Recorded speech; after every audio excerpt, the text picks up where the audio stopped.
আবার 2024-এর একটি পপুলার কালাম মনোযোগ সহকারে শুনবেন। ও গো প্রভু আমি যেদিকে তাকাই সেটা তোমার কুদরত খুঁজে পাই। ও গো প্রভু আমি যেদিকে তাকাই সেটা তোমার কুদরত খুঁজে পাই। সবখানেতে তোমার লীলার কোনো সীমা নাই, সবখানেতে তোমার লীলার কোনো সীমা নাই। গুনগুনিয়ে মন যে মাতায় মগোয়া পবন চাঁদের কিরণ মেখে খেলা করিছে গগন। গুনগুনিয়ে মন যে মাতায় মগোয়া পবন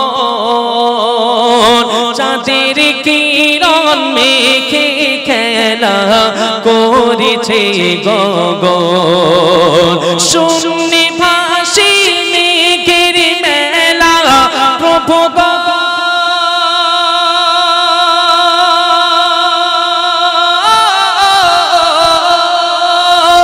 শূন্য ভাসি মেঘের মেলা অবাক হয়ে দেখি তাই আমি অবাক হয়ে দেখি তাই।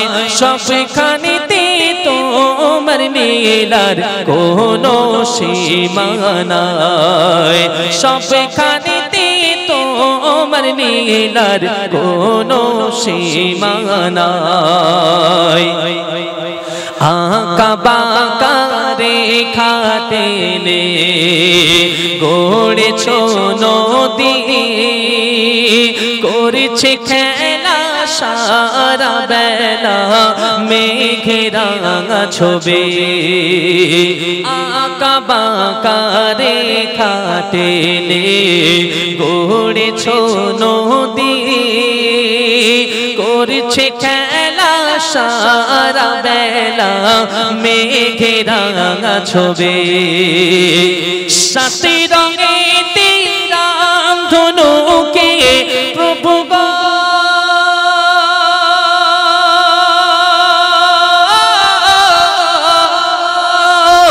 সাথে রঙে রাম ধনুকে একে দিলে তুমি তাই প্রভু একে দিলে তুমি তাই। সবখানেতে তোমার লীলার কোনো সীমা নাই, সবখানেতে তোমার লীলার কোনো সীমা নাই। শেষ কথাই প্রিয় কবি অতি মূল্যবান কথা লিখছেন, শুনুন। শ্যাম বনানী সবুজ লতায় শিশির রেখা জুড়ে মায়াবী ওই মৌসুমীতে কোকিলার সুরে। শ্যাম বনানী সবুজ লতায় শিশির রেখা জুড়ে মায়াবী ওই মৌসুমীতে কোকিলার সুরে। তোমার নামের জয়ধ্বনি প্রভু গো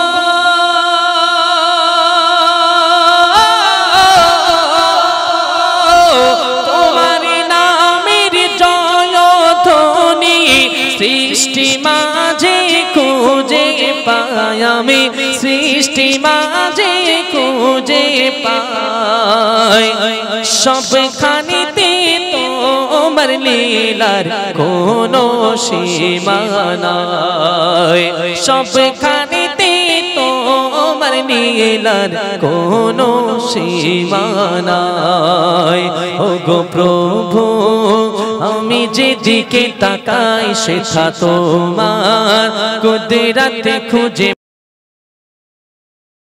সবখানেতে তোমার লীলার কোনো সীমা নাই।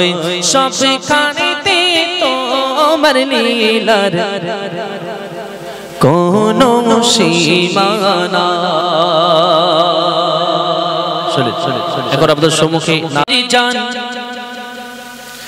শোনো বেদিন মুসলমান, মোর নবী ঈমানের জান শোনো বেদিন মুসলমান,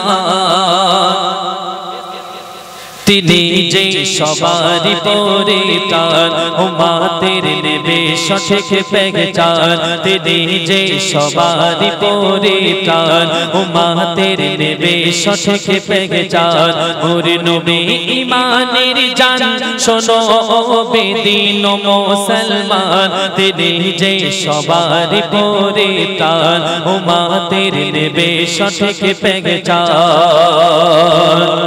চিনা ও জানা এত সোজানা যদি না থাকে গো মহান,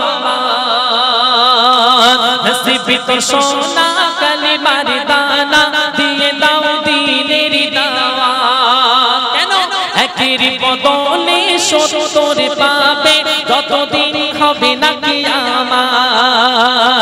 ঈমানি দৃষ্টি কথা কও মিষ্টি ধীরে যাও উম্মতে মুহাম্মদ, ও গভীরে যাও উম্মতে মুহাম্মদ। দিলে প্রাণে মনে সদা গেয়ে যাও নবীর ওই পাক নামে, কালেমা শাহাদাতের ধেলে গেয়ে যাও নিজের জবানে, কালেমা শাহাদাতের ধেলে গেয়ে যাও নিজের জবানে। মোর নবী ঈমানের জান তিনি হর মুমিন কা দিল ধড়কে, তিনি যে সবারই পরিত্রাণ উম্মতের নেবে সঠিক পেহচান। সবাই এখানে যারা উপস্থিত আমরা সবাই মুসলমান, কলেমার বল না বলে আমরা কেউ মুসলমান হতে পেরেছি পারিনি। আমরা যদি মনে করি জন্মসূত্রে মুসলমানের ঘরে জন্মগ্রহণ করেছি আমরা মুসলমান হয়ে গেছি, এটা ঠিক নয়। আমাদের বাড়ির বাচ্চারা সপ্তাহে একদিন হলেও মসজিদে যায়, যায় না? মিলাদ মাহফিল যেখানে হোক ঠিক কোনো না কোনো পারপাসে তারা কলেমা পড়ে নেয়, পড়ে না পড়ে না পড়ে না পড়ে না পড়ে নেয়। এই জন্য বেধর্মীরা যখন ইসলামে দাখিল করে তাকে প্রথম পবিত্র হতে হয়, তারপরে কলেমা পড়তে হয়, তবে সে মুসলমানের মধ্যে দাখিল হয়। কবি চন্দ্রের মাধ্যমে শুনুন। খোদার উপরে আনো গো ঈমান, তিনি ছাড়া নেই কোনো মাবুদ। আর হযরত মুহাম্মদ মোরা তার উম্মত, দিলেতে রাখো গো সবর, তানার দিনের